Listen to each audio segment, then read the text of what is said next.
So let's dive into something pretty wild. It's this amazing fan theory that completely reframes the world of K-pop as a secret war for the soul of the art form itself. And this quote, it really gets to the heart of it. The idea is that behind all the chart-topping hits and the flawless performances, there's a much deeper, more intense struggle going on, a battle against forces you can't even see. And this really lays out the core conflict. On one side, you have that glittering facade, right? The world tours, the #1 hits, that almost unreal beauty. But this theory says that on the other side, there's this hidden war being fought against, well, unspoken adversaries. It's a fascinating and powerful duality. Okay, so to really get our heads around this, we have to step beyond the spotlight for a minute and unpack the two faces of a K-pop idol in this story. First up, you've got the public persona. You know exactly what I'm talking about. It's that meticulously crafted image, impossibly charismatic, totally untouchable, and just radiating this kind of otherworldly talent. It's basically perfection in human form. But here's where it gets really interesting. Beneath that perfect surface, the Demon Hunter theory says there's a whole other identity. They're not just a performer, they're a warrior, one who's been literally forged to fight those unseen enemies we were just talking about. So you might be asking, how do you even make a warrior like that? Well, the theory points to one place, the legendary K-pop trainee system. But it sees it as more than just artistic training. It's a crucible, a forging process. And when you break down that process, it's intense. It starts with years of grueling practice, then moves into this constant, high-stakes competition, and often involves a deep sense of personal isolation. According to the theory, it's this exact combination that forges an almost supernatural level of resilience. So the real takeaway here isn't just about creating a great performer. In this framework, it's about building the incredible mental and spiritual strength you would need to survive the battle that's coming. All right, so all this intense training helps build what we're calling the warrior archetype.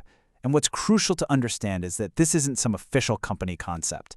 This is a powerful mythology that was forged by the fans themselves. This whole idea was really born in the digital age, as K-pop exploded across the globe. Super observant fans started noticing these recurring symbols in music videos, things like shadowy figures or broken chains. And online and forums and on social media, they started connecting the dots, and this powerful, cohesive theory just emerged. And in this story, idols have a whole arsenal of weapons. Their music becomes a kind of powerful spell. Their complex choreography is a form of combat. Even their charisma acts like a spiritual shield. And, so importantly, the fans' support is seen as this vital protective barrier. So if these idols are warriors, who or what are they fighting? Well, the theory isn't about literal monsters. It's about naming the invisible demons that are very real within the industry itself. And here they are. The demons are things like the relentless pressure to be perfect, the absolute toxicity of online hate, the dehumanization that can come with extreme fame, and the constant threat of burnout. These are the real struggles happening just out of view. And maybe the most powerful part of this whole idea is that it recognizes the internal battle. The demons aren't just external pressures. They are those private struggles with self-doubt, with anxiety, and that fight to hold on to who you are. It's this incredible paradox, isn't it? In front of the curtain, you see the public triumph, the roaring crowds, the incredible energy.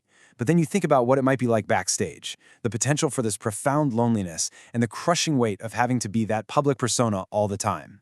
So why is this narrative so powerful? Why does this idea, this legend, continue to resonate so deeply with fans?